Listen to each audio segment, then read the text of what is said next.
নবুয়তের সপ্তম বছরে যখন মুসলিমদেরকে বয়কট করা হলো এবং শিবে আবি তালিবে তারা একরকম বন্দি দশায় জীবন কাটাতে শুরু করলেন, তখন আবু বকর রাদিয়াল্লাহু আনহু তিনি অত্যন্ত মনোকষ্ট নিয়ে মক্কা থেকে বের হয়ে যাওয়ার সিদ্ধান্ত নিলেন।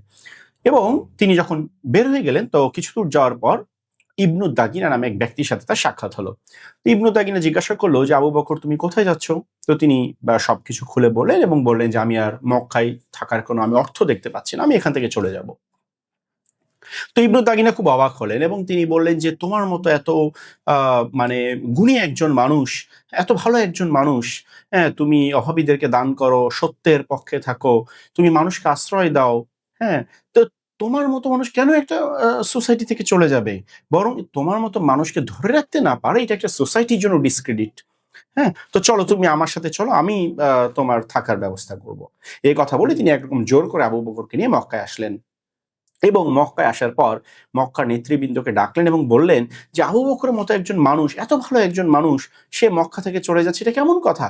তোমরা তাকে যদি ধরে রাখতে না পারো এটা তোমাদের জন্য ডিসক্রেডিট। হ্যাঁ, এবং আবু বকর অনেকগুলো গুণের কথা উল্লেখ করে বললেন যে, এত ভালো কাজ করে এই মানুষটা, সে কিভাবে তোমাদের এখান থেকে চলে যেতে পারে? তোমরা তাকে যেতে দিও না, তোমরা তাকে রাখো। তো তারা বলল যে, ঠিক আছে, আবু বকর থাকতে পারে এক শর্তে। শর্ত হলো আবু বকরকে ঘরের গোপনে ইবাদত করতে হবে, ঘরের মধ্যে। কারণ আবু বকর রাদিয়াল্লাহু আনহু যখন সালাত আদায় করতেন, কোরআন তিলাওয়াত করতেন, এত বেশি কাঁদতেন যে তার কান্না দেখে মানুষ জড়ো হয়ে যেত এবং তারা ইসলামের প্রতি আকৃষ্ট হতো। তো তারা শর্ত দিল আবু বকর একেবারে ঘরের ভেতরে গোপনে ইবাদত করতে হবে। এই শর্তে আবু বকর থাকতে পারে, আমরা আবু বকরকে কোনো ডিস্টার্ব করব না। তো কিছুদিন ঘরের গোপনে ভেতরে একেবারে গোপনে ইবাদত করার পর আবু বকর কি করলেন?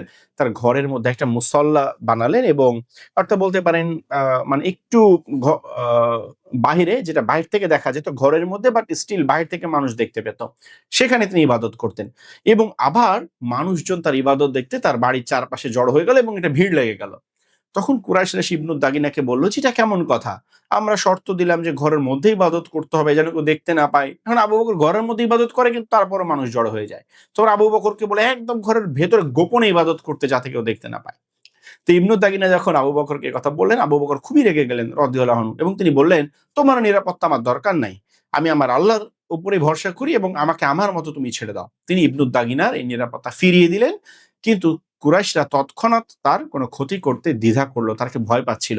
সুতরাং তারাও আপাতত আবু বকর রাদিয়াল্লাহু আনহু এটা মেনে নিল। এখানে দেখেন খুব গুরুত্বপূর্ণ ২ টা শিক্ষা আমরা এখানে পাই।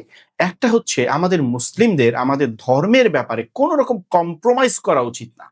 হ্যাঁ, যে আমরা একটু কম করি কিংবা অন্যকে খুশি করার জন্য আমরা আ মানে ধর্মের ব্যাপারে কোনো ছাড় দেওয়া। অনেক সময় দেখবেন আমরা কোনো একটা প্রোগ্রামে যাই বা এই যে রমাদানে অনেক ইফতার পার্টি হয়, ইফতার মাহফিল হয়। তো ইফতার পার্টিতে গিয়ে মেজরিটি মানুষ অনেক সময় দেখা যায় মাগরিবের সালাত আদায় করে না। ঠিক আছে? খাচ্ছে, ইফতার করছে, একটা পার্টি মুডে আছে।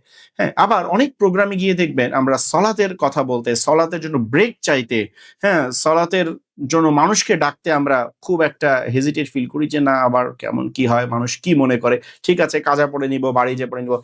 এই যে বিষয়গুলো যে ধর্মের ব্যাপারে একটা মানে ভয়ের মধ্যে থাকা, হ্যাঁ? একটা জুজুর ভয়ে থাকা, এটা কিন্তু মুসলমানের কাজ না।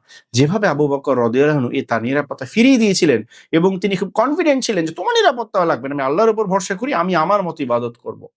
দ্বিতীয় গুরুত্বপূর্ণ শিক্ষাটা হচ্ছে যে, আমাদের মুসলিমদের মধ্যে এমন কিছু গুণাবলী থাকা উচিত, যেই গুণাবলীর কারণে ইভেন একটা নন মুসলিম সমাজ, একটা সেকুলার সোসাইটি, তারা আমাদের প্রয়োজনীয়তাটা বুঝতে পারে। ঠিক আছে? যেমন ইবনু দাগিনা কি বলেছিল? "তোমার মতো একটা মানুষ, এ তো মক্কার রত্ন। হ্যাঁ, তোমার মতো মানুষকেই তো আমাদের দরকার। তুমি যেও না" এবং তাকে জোর করে ধরে নিয়ে আসছেন। আজকে আমাদের মুসলিমরা আমরা কি সোসাইটিতে এমন কোন কন্ট্রিবিউশন রাখতে পারছি?